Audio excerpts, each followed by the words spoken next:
Can you hear Bronson all right? I know he has a soft voice, but I just want to make sure he's coming through. Oh, yeah. Am I coming through? It's coming through. There's a lot going on with NIL. There is. I didn't know this till a few months ago. NIL means name, image, likeness. Look at you. And we all have NIL. Yep. Just so you know, everyone's got NIL. Yeah, but nobody wants mine. Yeah, some of us just can't get anything from it. Yes. You're in a unique spot where you get to do that a lot. You know, you have a platform. Whether you wanted it or not, you know, it's there. So you get to help a lot of athletes. That's got to be pretty cool. It's pretty cool. I'm not gonna lie. I'm a free resource, so they can call whenever. Athletes are 24/7. 24/7. If someone needs help or they need to call and talk about a deal or talk about whatever, I'm a free resource, so they can call. What's going on, everybody? This is the HIG Podcast, and I am MattyP, and I'm here with your host, the one and the only, the very tall and very tan, Bronson Kaufusi. How we doing, everyone? It's good to be here with y'all. What's up, Bronson? I'm doing good, you know. Trying to get tanner, trying to get taller. No. What's your secret? I've been 5'10" for like the last 20 years. I don't know. There's no secrets. Drink orange juice. Orange juice, man. I like that. Orange juice is good. I have to ask, your shoes, they're Jordan 3s? Yes. Are they denim? I believe they're called the Woolies. The Woolies. Maybe All right. Woolly? Maybe. I don't know. Well, I like them. Hillary got them for me, my wife, so shout out always to her. Her shoe game is like on fire. I feel like she integrated the shoe game into HIG, so now everyone's got a shoe game. Oh, yeah. We got a wall full of shoes right here for those who can't see. Yeah, Totally. But yeah. This is episode number 27, actually. We made it past 25. Yeah. Which was the key. Mm-hmm. Supposedly, according to the podcast statistics, I think it's like, what is it, over 90% of podcasts don't make it past episode 25. I think we can be done now. Thanks for listening.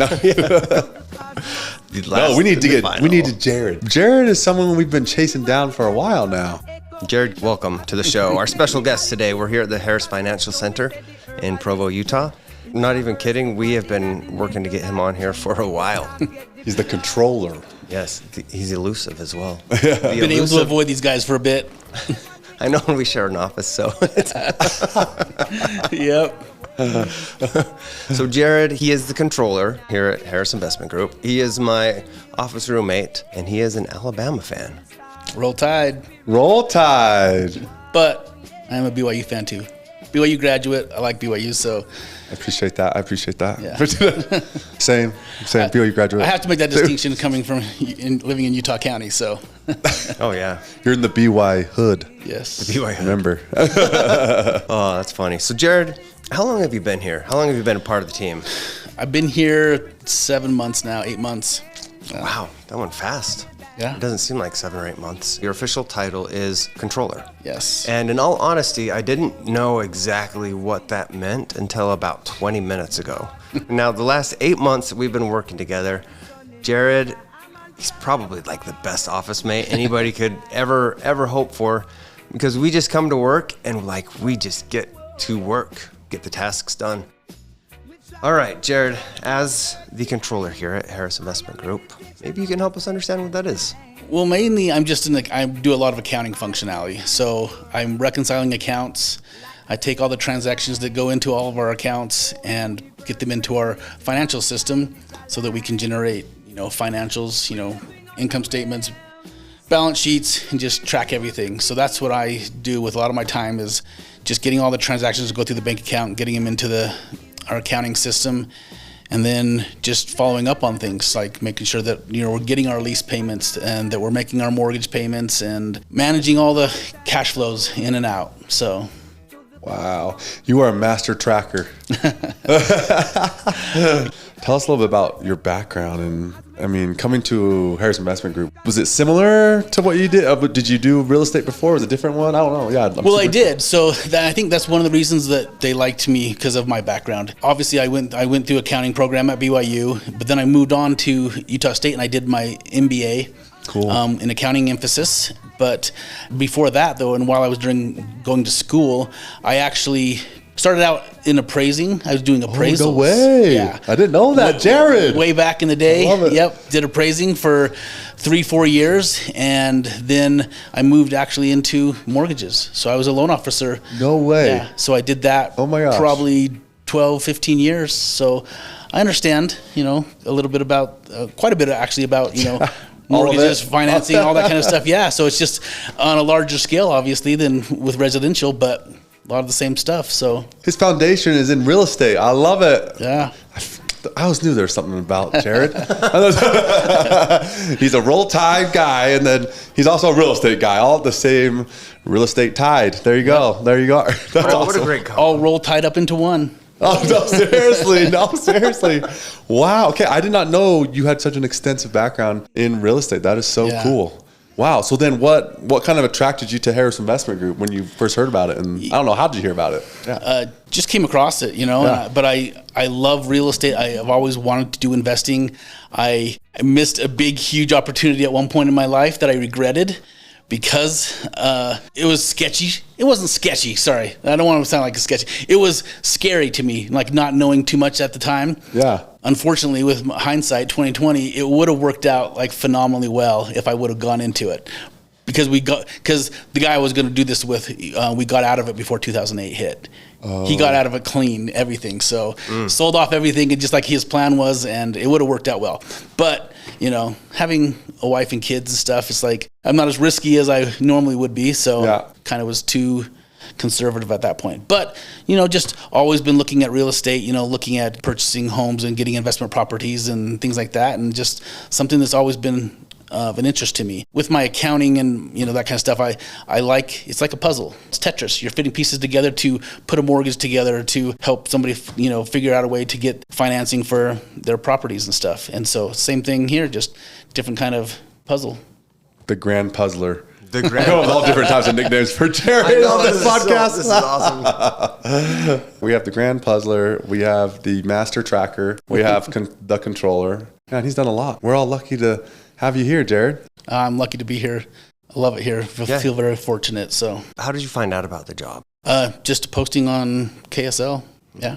It's awesome. Just sending in my resume and It's kind of funny, like learning how people got hired on. I saw a job availability, I think, on Indeed, and applied that way. And I think Matt Isley, maybe it was LinkedIn. What did you think about when you heard about like HIG's thesis with gas stations in multifamily? I'm curious.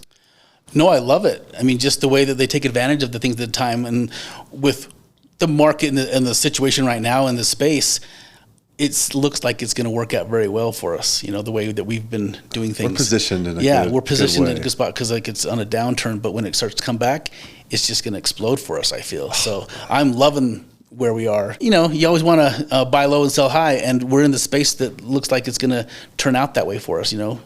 We're heading that way. So I love it. I know if you can navigate a market like when there's turbulence. yes, Like imagine when there's no turbulence. yep. Now you're really going to be in a good position. I think that's one thing I love about Harris Investment Group is we are there. When this market starts to rock and roll, we've navigated it in a good way. Yeah. And so things will really move well. So I agree with you. Yeah. I'm there with you on that. We're still afloat too, because Yeah. you hear a lot about other firms and stuff, and they're selling off at losses, and they're just cutting bait right now.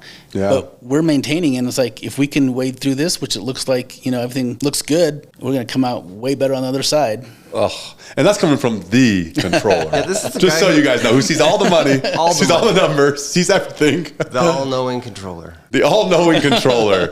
Write that one down. That's number 4 or 5. That's Jeez. You brought up gas stations, Bronson, and I'm Yeah. curious, Jared, how does that look from a controller's perspective? Because gas stations, we had Chuck on a few episodes ago, episode 24, I think, 23, and he was talking about the triple net lease, how that's a yearly increase. Now, from a controller standpoint, what does that look like? And what do you have to do in that situation? Well, with my responsibility, it's just making sure that, with the leases, that when the escalators come up, so like every year it goes up, 2.5% or 5%, whatever it is in the lease terms, that make sure that they are sending the correct lease payments in, amounts. That's a big deal. So, yeah, because, obviously we're trying to grow things. And so when we create, more income basically by upping the lease terms, it gives us more availability to increase our distributions and to keep up with the promises there that, we try to incrementally increase as well. So it's part of my responsibility too, just to analyze the lease payments we're coming in and how they compare to our expenses, and can we afford to up our distributions, or if we have to hold back for another quarter, and then making sure that all the payments are coming in. You said distributions as well. Is that something that you cover? Yes. So when we get all the distributions and we know what we're supposed to be paying, then I get into the system and get all the distributions set up to go out to all the investors. Which is really interesting with the gas stations, because it's a triple net lease right off the bat. And so those distributions start right away at the end of the first quarter. Yep, but exactly. Right. So it starts right away. When we close on a gas station, you hit the ground running. You do, yeah. Wow. Just get them going. Okay. So it's such a unique thesis that we have here, right? With the gas stations and the multifamily. Well, if you think about it, though, the mixture is perfect because, the multifamily seems more like it's a growth, appreciation of the asset and stuff and value add.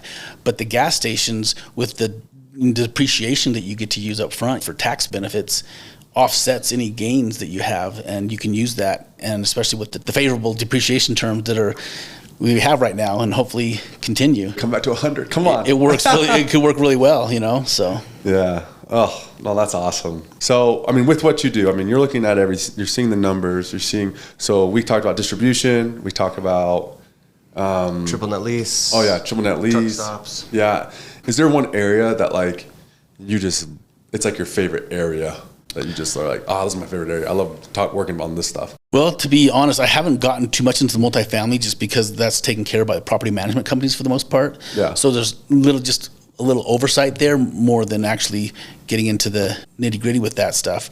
So mainly just the gas stations that I've been doing, but I do like to see, how these things are going to progress, and getting into, like I was telling, we have our GDS system that everything feeds up from, but I update when we get a new closing. It's part of my responsibility to put in the terms of our, mortgage, the lease terms and stuff, so that we can track that and look at it on our reports.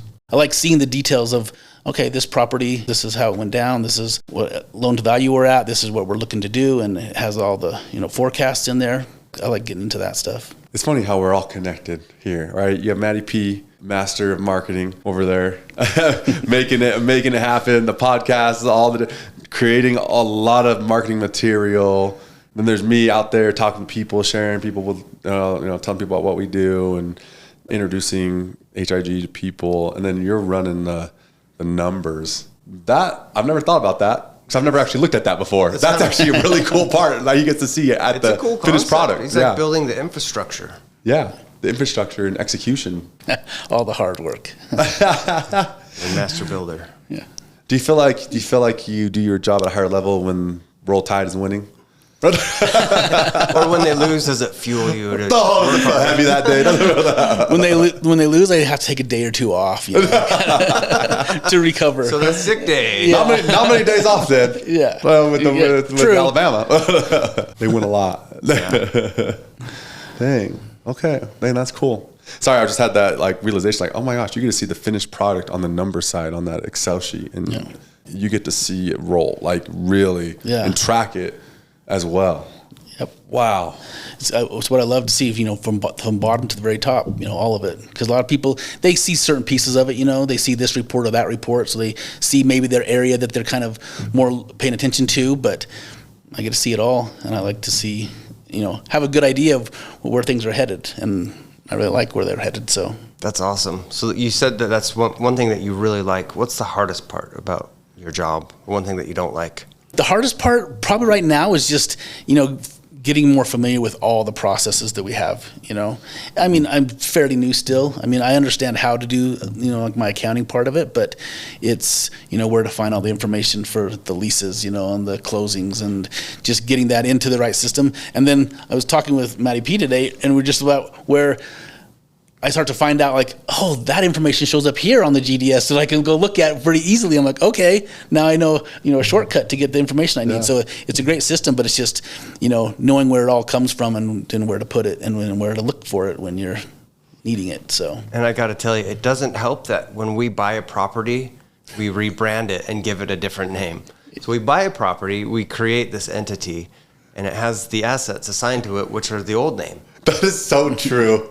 That is so true. We go in, we rebrand it, we renovate it, make it shiny, update it, but still in the system, it's the old name. Yeah. So we have the old name of the property when it's really a different name.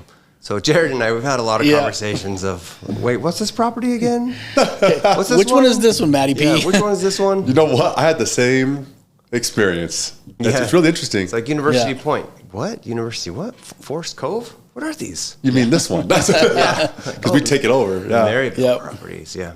Yeah, that's fun. It's funny. So it gets pretty confusing, but I'm getting there. Getting there. Yeah. That's awesome. That's awesome. If you could have AI help you in your job that you could oversee, what would you want AI to do in your specific role? Because I've been asking everyone this question. AI to do in my role. Yeah. Is there anything that you'd want it to do for you? Like if you could have someone do this, and they could do it for you, go grab this information and put it here, or organize something for you. Tough question. Probably just that. I'd like AI to know where everything is so it can tell me where it is. But I like doing all the detail stuff. I like knowing I'm grabbing that from here and putting it here. And I enjoy knowing where it all comes from top to bottom. But getting there, knowing where everything is, and that's the hard part. But I'm getting there. So like for right now, So it could, if AI could tell me, this property is X, but it's also DBA this, and it's AKA this, and we also call it this. That would help out. That's awesome. I think there's a certain level of accountability and control where when you're in that space and you're moving this from column A to column B, or you're performing a task, you want to make sure it's done correctly, it's done in general, and doing that creates that connection, that level of accountability. Well, it's something like numbers just stick in my head. So if I don't do it, then I don't know the numbers are. But if I'm putting a number in a certain spot or I see it, I just remember it, and I'm like, oh yeah, that was $12,674. Wow! And I just remember it. He's our AI. He is our AI. Yeah. Jared AI. Well, that's true though. I like when you're moving stuff all the time, making it happen. Like I bet you get those numbers just start to click all the time. And you I love how you said top to bottom. Yeah. When you're tracking stuff and you're looking at all these accounts, looking at all these properties, all these assets, and you're moving things into different places, running models, doing whatever, you need to do to make it happen. It's like you can see everything. Yep. So man, if I want to know how a property's doing, I'm going to go talk to the controller right here and see what's going on. He'll tell you. Yeah, you'll know. Because like you said at the beginning, numbers don't lie. Yeah. And they tell you exactly what's going on. Yep. No, I love it. I was just so curious. Because I know you're so into the numbers and, everyone's talking about AI right now. It's such a buzzword. And it's I was like, okay, I'm going to ask him what he thinks about it. Man, okay, that's cool. Just help me navigate. Just help you navigate. Okay, yeah. Help you navigate. Help you navigate what's already built. Yeah. Because it's such a big system. Yeah, very robust. Very, very robust. Because we have so many properties that are all in the system. Yep. That are being tracked.